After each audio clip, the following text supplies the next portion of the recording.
परंतु राष्ट्रवादी काँग्रेसच्या खासदार सुप्रिया सुळे सध्या दिल्लीत बोलतात. आपण थेट जाऊया. सध्या संसदेचं अर्थसंकल्पीय अधिवेशन सुरू आहे. खासदार सुप्रिया सुळे यांची पत्रकार परिषद सुरू होती. काल राष्ट्रपतींच्या अभिभाषणाला उत्तर देताना पंतप्रधान नरेंद्र मोदींनी महाराष्ट्र काँग्रेसवरती काही गंभीर आरोप केलेले आहेत. राज्यामध्ये या तीनही पक्षांचे एकत्रित सरकार आहे, त्यामुळे याविषयी सुद्धा सुप्रिया सुळे काही बोलतील का याची उत्सुकता आहे. 1.5 तासाचं माननीय प्रधानमंत्र्यांचं भाषण झालं. खूप अपेक्षेने मी स्वतः त्या भाषणाकडे पाहत होते, कारण फार अडचणीच्या काळात आपला देश चालला आहे. महामारीतून हळूहळू आपण बाहेर पडतोय, आपणच नाही जग बाहेर पडतंय. त्याच्यामुळे माननीय प्रधानमंत्र्यांना आपल्या सगळ्यांना एक दिशा द्यावी, पुढे राज्यांनी कसं करावं. GSTचं एक नवीन टप्प्यावर उंबरठ्यावर आपण उभे आहोत. राज्य अडचणीत आहेत.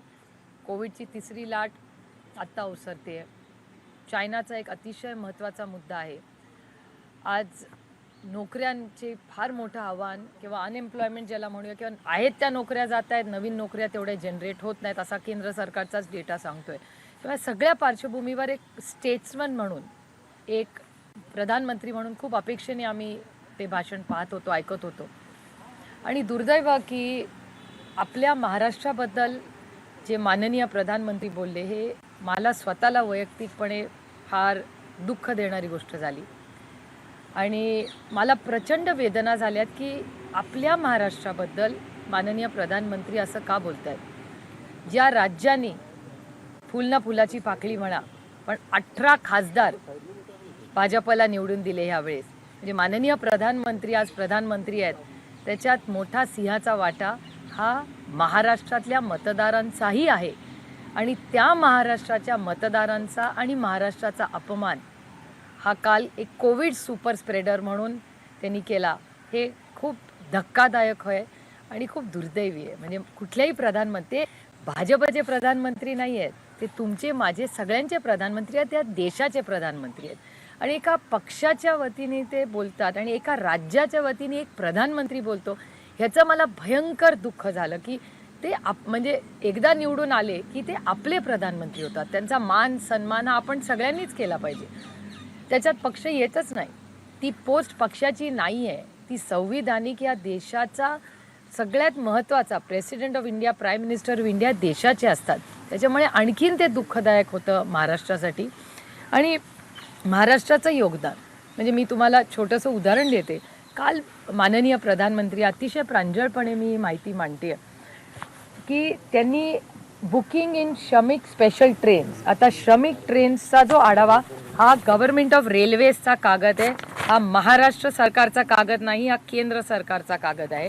ह्याच्यात त्यांनी असं लिहिलेलं आहे की outgoing trains from state, Gujarat राज्यामधून 1033 ट्रेन्स गेल्या, महाराष्ट्रातून 817, पंजाबमधून 400 आणि सगळ्या राज्यांची माहिती आहे. आणि इनकमिंग अँड आउटगोईंग ही सगळी माहिती आहे. त्याच्यात महाराष्ट्र आणि ट्रेन महाराष्ट्र सरकार नाही चालवतो, केंद्र सरकार चालवतं. केंद्र सरकार ठरवतो कुठली ट्रेन कुठून जाणार, किती वाजता जाणार, काय जाणार. आणि त्याच्यामुळे जेव्हा माननीय प्रधानमंत्री म्हणतात की महाराष्ट्राने लोकांना पाठवलं, आमच्याकडे ट्रेन नाहीच आहे हो, आम्ही कुठून ट्रेन, आम्ही ST देऊ शकतो, आम्ही गाडी देऊ शकतो, आम्ही टेम्पो करू शकतो, आम्ही ट्रक करू शकतो, पण रेल्वे नाही करू शकत. त्याच्यामुळे दुर्दैव आहे. खूप म्हणजे मला प्रचंड वेदना होत आहेत की माननीय प्रधानमंत्र्यांनी हे असं वक्तव्य आपल्या महाराष्ट्राबद्दल केलं. दुसरी गोष्ट, आणि मी माहिती तुम्हाला सांगते की हे फॅक्च्युअल पोझिशनवर सांगते तुम्हाला, कोणी मी कुठल्या राज्याचा प्रचार करत नाही आहे किंवा कोणाच्या विरोधात नाही, कारण का मेरा भारत महान, मला महाराष्ट्रातल्या प्रत्येक राज्याबद्दल आदर आहे, प्रेम आहे आणि त्याचा अभिमान आहे मला. माननीय पियुष गोयलांचे मी अनेक वेळा मनपूर्वक आभार मानलेत. रेल्वे मंत्री असताना अनेक वेळा त्यांच्याशी चर्चाही त्या काळात झाली की कोणाला कसं घरी जायचं आहे, ह्याच्यावर कोणावरही अन्याय होऊ नये म्हणून. आता हे बघा, हे माननीय पियुष गोयलांचेच ट्विट्स आहेत. आता या ट्विटमध्ये काय लिहिलेलं आहे, त्यांनी असं लिहिलं आहे, हे उद्धवजींना उल्लेखून लिहिलं आहे, उद्धवजी आशा है कि आप स्वस्थ है, आपके अच्छे स्वास्थ्य के लिए शुभेच्छा. कल हम महाराष्ट्र में 125 श्रमिक सोशल ट्रेन देने के लिए तैयार है. हे मी म्हणत नाही आहे, पीयूष गोयल म्हणतात. आप बताइए कि अपने पास श्रमिकों की लिस्ट तैयार है इसलिए आपसे अनुरोध आहे, हे मी म्हणत नाहीये, हे पियुष गोयल म्हणतायत की महाराष्ट्राला किती श्रमिक ट्रेन्स पाहिजेत, किती लोकांना पाठवायचं, आणि तो पुरा थ्रेड आहे. म्हणजे मी जे बोलते हे अतिशय वेदनेने बोलते. मला वाईट वाटलंय की हे आपल्या राज्याबद्दल असं का बोलतायत याचं. आणि पियुष गोयल हे आपल्या महाराष्ट्राचे पुत्र आहेत, ते महाराष्ट्राला मदत करू पाहतात. तेच म्हणतायत श्रमिकांना किती ट्रेन पाहिजेत, आम्ही ट्रेन ठेवलेले आहेत. हे मी म्हणत नाही आहे. आणि या सगळे ट्विट्स आहेत आणि त्याचा सगळं मी तुम्हाला त्यांचा सगळा हा थ्रेड मी तुम्हाला देऊ शकते. त्यांनी पुन्हा एकदा लिहिलंय, सभी निर्धारित जानकारी जैसे कहाँ से ट्रेन चलेगी, यात्रियों को ट्रेन के हिसाब की सूचना, उनके मेडिकल सर्टिफिकेट्स और कहाँ ट्रेन जाए, ये सब सूचना अगले 1 घंटे में रेलवे की महाप्रबंधन तक पहुँचाने की कृपा करे, जिससे हम ट्रेन की योजना समय पर कर सके. हे पियुष गोयल म्हणतायत. आणि हा सगळा थ्रेड आहे, तुम्ही वाचू शकता. आता ह्याच्यात त्यांनी लिहिलंय की टी व्ही के माध्यम से, आणि हे एकाच दिवशी आहे, सगळं 24 मेचं आहे. 24 मेचे असे आहेत 1, 2, 3, 4, 5 ट्विट्स. हे मी तुम्हाला शेअर करू शकते. ह्याच्यात माझ्या काही मनातल्या कुठल्या कल्पना नाही आहेत ह्या. त्याच्यानंतर एक महत्त्वाचा मुद्दा, माननीय देवेंद्र फडणवीसजी, त्यांचा कोट आहे हा, परत त्यांचा ट्वीट आहे मे 9चा. त्याच्यात ते असं म्हणतायत, केंद्रीय मंत्री माननीय पीयूष गोयल से चर्चा की, उनका बहुत बहुत आभार. हे मी म्हणत नाही आहे, हे माननीय देवेंद्र फडणवीस जी म्हणतायत.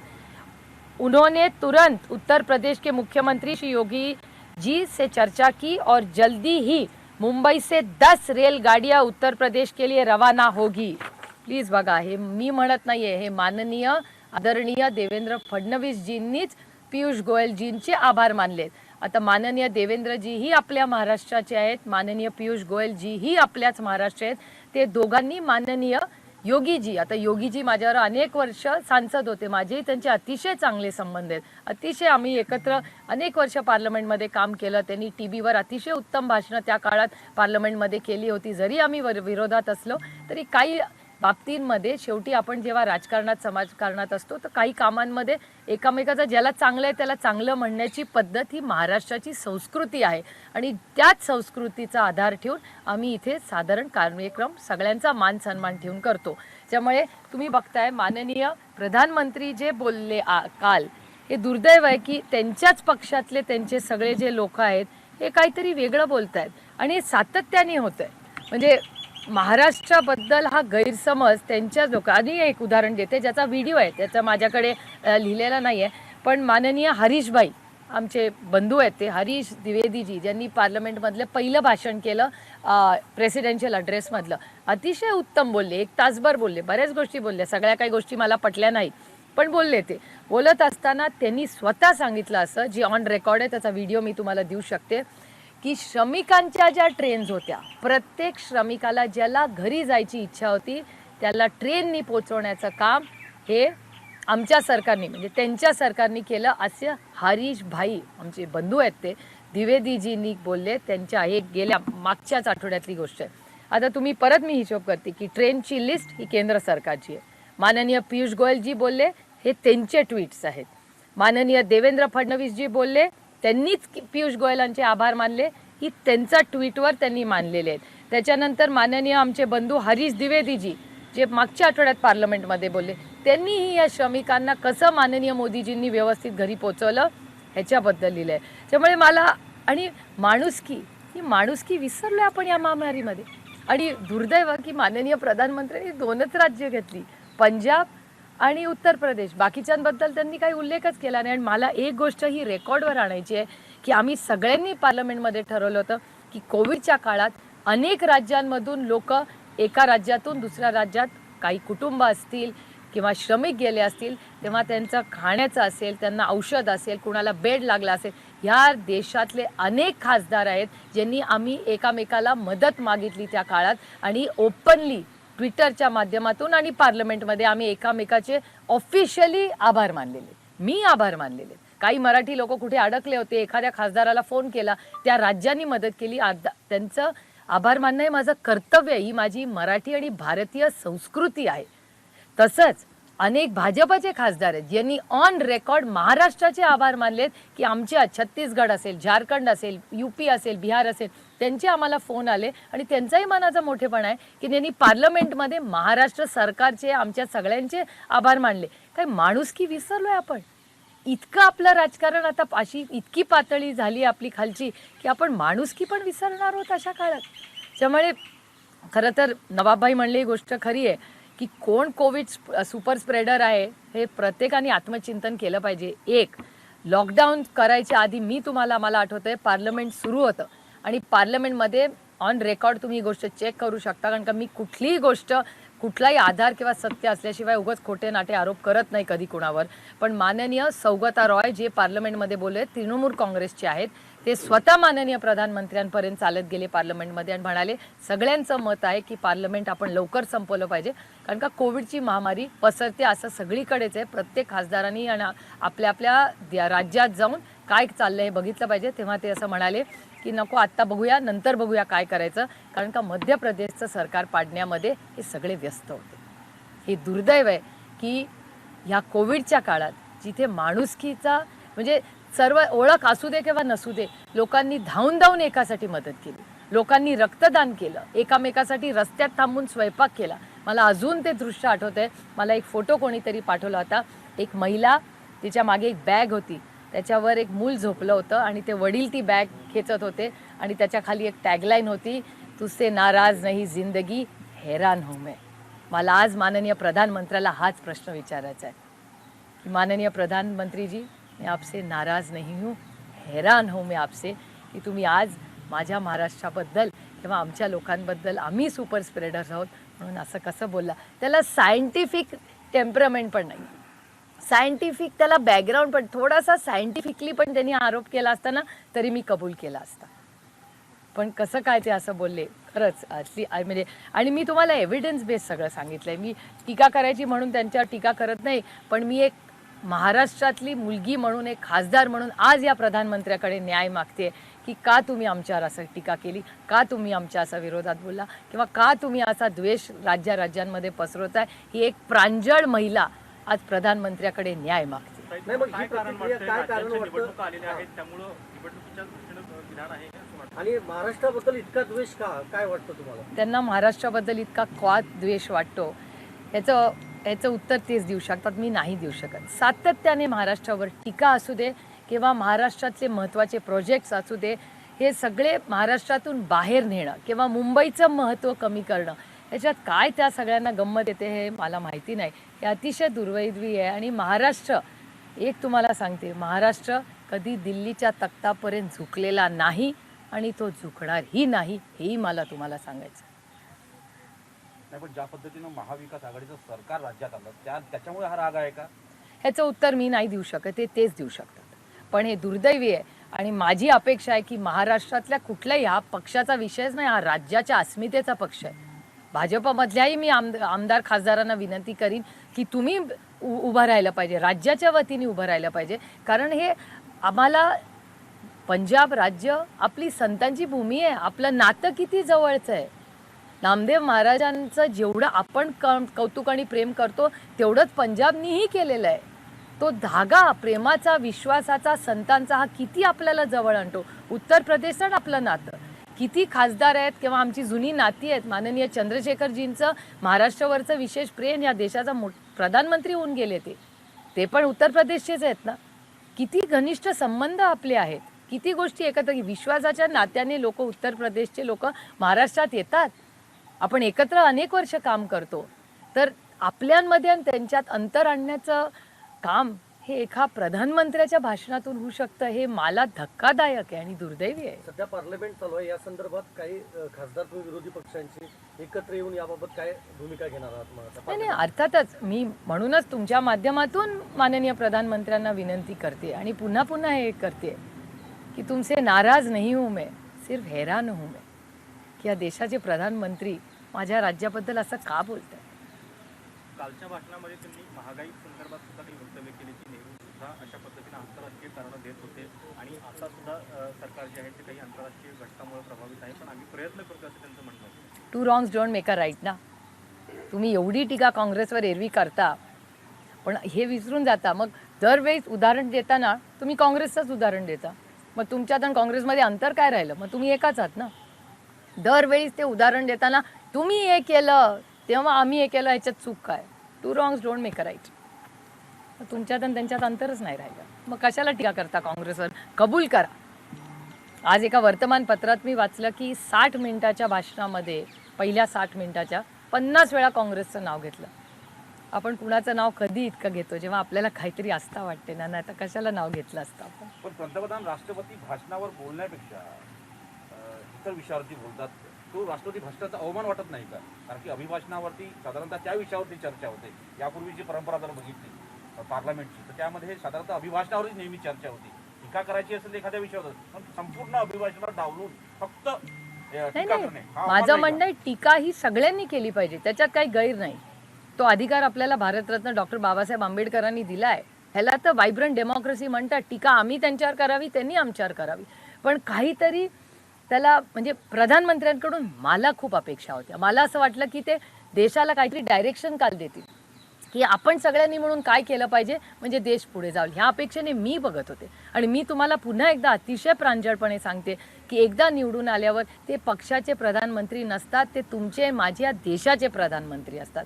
ते जेवढे गुजरातचे आहेत, उत्तर प्रदेशचे आहेत, तेवढे माझ्या महाराष्ट्राचे आहेत, अशी माझ्या मनातली भावना आहे. तुम्ही भूमिका मांडताय, मात्र काल भाषण झाल्यापासून पवार साहेबांशी तुमचं काही बोलणं झालं का? काय नेमकं? मला खूप उशीर झाला यायला खरं तर, आणि ते सकाळी लवकर पार्लमेंटला गेले. पण आम्हाला सगळ्यांनाच या एक वेदना ह्या झाल्या आहेत. आपण भारतीय आहोत, पण आपण मराठीही आहोत, आणि मला मराठी असण्याचा सार्थ अभिमान आहे. आणि का कुठल्याही राज्याच्या विरोधात कोणीही बोलावं, कोणीही बोलू नये. माझं म्हणणं आहे आपण सगळे एकत्र, सारे जहाँ से अच्छा हिंदुस्तान हमारा आपण जेव्हा म्हणतो, तेव्हा या सगळ्या राज्यांमधूनच किती सुंदर आहेत. आपल्या भाषा असतील, आपली संस्कार असतील, आपल्या इतिहास असेल, आपले लेखक असतील, केवढं कल्चरल हेरिटेज आपल्या देशात आहे. आणि हे सगळं विसरून कसं चालेल? पण मला वैयक्तिकपणे प्रचंड वेदना झाली. हे सगळं हिंदीमध्ये मैं माननीय प्रधानमंत्री जी ने कल जो वक्तव्य किया, मुझे हमेशा लगता था कि ज़रूर वो बीजेपी से चुन के आए, लेकिन वो मेरे भी प्रधानमंत्री, इस देश के हर नागरिक के प्रधानमंत्री है. और जिस तरह से उन्होंने कल महाराष्ट्र के बारे में कहा, वो मुझे थोड़ा सा शॉकिंग भी लगा, क्योंकि एक राज्य के खिलाफ जिस तरह वो बोले कि महाराष्ट्र की कांग्रेस या वहाँ के लोगों ने कोविड का सुपर स्प्रेडिंग किया, टिकट्स दिए. मैं सिर्फ उनको पूछना चाहती हूँ, एक तो कि जो एविडेंस है हमारे पास, उसमें उन्होंने कहा कि ट्रेनें महाराष्ट्र सरकार ने लोगों को भेजा और उसके कारण कोविड सब जगह हुआ. मैं सिर्फ उन्हीं की सरकार का जो डेटा है वो शेयर करना चाहती हूँ कि गुजरात से 1033 ट्रेनें चली, महाराष्ट्र से 817 श्रमिक ट्रेनें चली, पंजाब से 430 ट्रेनें चली. ये सारा डेटा मेरा नहीं है, ये केंद्र सरकार का डेटा है जो उनका है, मेरा नहीं है ये. और मैं और एक चीज़ कहना चाहती थी, उस वक्त मेरे भाई पीयूष गोयल जी, वो मंत्री थे रेल के, उनका ये सब जो थ्रेड है, वहाँ उन्होंने कहा है कि हमें श्रमिकों के लिए ट्रेन तैयार रखी है. माननीय उद्धव जी को वो खत लिख रहे थे, ट्वीट कर रहे थे, खत नहीं लिख रहे थे, ट्वीट कर रहे थे कि उद्धव जी लिस्ट भेजिए, सारी ट्रेनें तैयार है आपके लिए. ऐसा मैं नहीं कह रही, हमारे भाई पीयूष जी जो महाराष्ट्र से आते हैं, पीयूष जी उन्होंने बहुत हेल्प की. और मैंने पार्लियामेंट में ये बोला है कि पीयूष जी मैं आपकी बहुत बहुत आभारी. ऑफिशियली मेरा पार्लियामेंट में आप रिकॉर्ड देख सकते हैं कि आप इस समय में श्रमिकों को जो मदद रेलवे ने की, हम उसके बहुत बहुत आभारी है. और ये सब उन्होंने कहा है कि उद्धव जी जल्दी जल्दी लिस्ट भेजिए, हमें ट्रेन में हमारी ट्रेनें रेडी है. उसके बाद माननीय देवेंद्र जी जो मुख्यमंत्री रहे महाराष्ट्र के, उनका एक ट्वीट है जिनमें उन्होंने केंद्रीय मंत्री पीयूष गोयल जी से चर्चा की.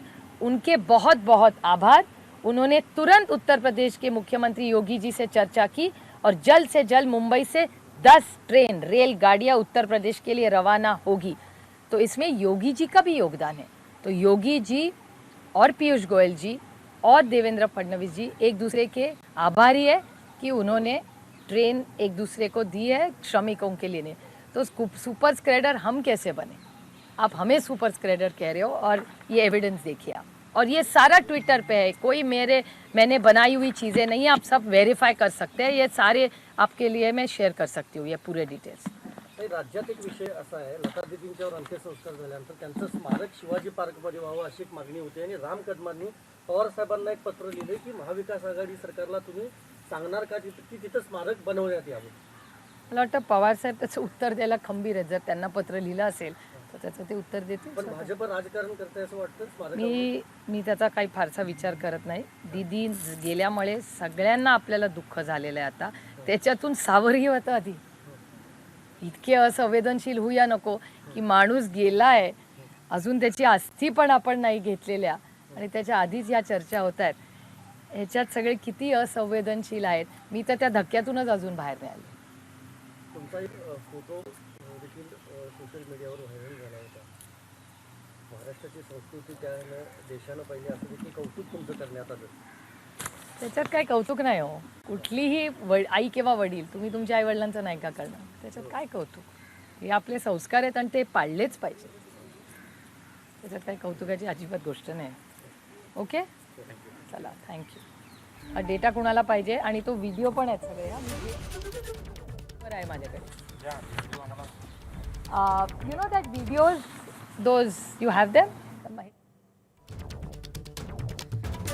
तर महाराष्ट्राची लेक आणि महाराष्ट्राची खासदार म्हणून मी आपल्याला प्रश्न विचारतेय की आपण महाराष्ट्राबद्दल गैरसमज पसरवणारं विधान का केलं, असं सुप्रिया सुळे यांनी पंतप्रधानांना उद्देशून म्हटलंय. एबीपी माझा, उघडा डोळे बघा नीट.